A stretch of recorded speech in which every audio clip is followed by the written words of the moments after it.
আপনি আপনার বিজনেসের ব্র্যান্ডিং করছেন না, তাহলে জেনে রাখুন আপনি আননোয়িংলি কাস্টমার হারাচ্ছেন।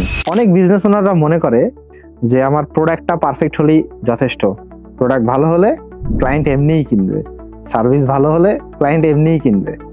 কিন্তু অনলাইনে মানুষ এখন আগে প্রেজেন্টেশন দেখে, তারপর প্রোডাক্টটা নিয়ে বিবেচনা করে যে আসলে সে কিনবে কি কিনবে না। সো এইখানে ব্র্যান্ডিং করাটা খুবই বেশি ইম্পর্টেন্ট। ব্র্যান্ডিং যদি আপনার না থাকে, আপনি কিন্তু ধীরে ধীরে মার্কেট থেকে ইনভিজিবল হয়ে যাবেন।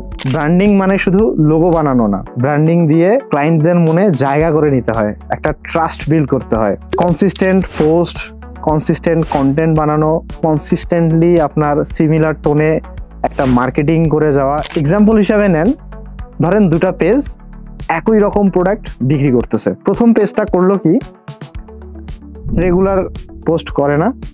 সেকেন্ডলি ধরেন একটা ছবি দেয়, বাই নাও বাটন লাগায় দেয় বুস্টের দিকে, দিয়ে জাস্ট পোস্ট করে ছেড়ে দেয়, এর বেশি কিছু ডিটেল দিচ্ছে না তার বিজনেস বা ব্র্যান্ড সম্পর্কে।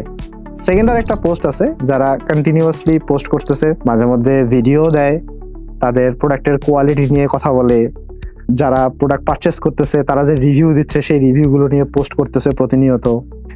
তারপরে ধরুন তাদের বিহাইন্ড দ্য সিন জানাচ্ছে, তাদের প্রোডাক্টটা কিভাবে হেল্প করতেছে মানুষদেরকে, বা যে সার্ভিসটা দিচ্ছে সেটা ক্লায়েন্টদেরকে কি পরিমাণ ভ্যালু অ্যাড করতেছে, এইগুলো তারা কন্টিনিউয়াসলি দিয়ে যাচ্ছে।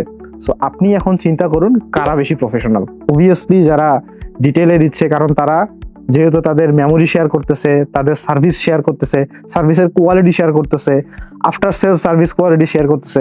সো এগুলো কিন্তু ক্লায়েন্টের মনে একটা ট্রাস্ট বিল্ড করতেছে। আর এই ট্রাস্টটা খুব বেশি ইম্পর্টেন্ট, যেটা ব্র্যান্ডিং থেকে আসে, কন্টিনিউয়াস মার্কেটিং থেকে আসে।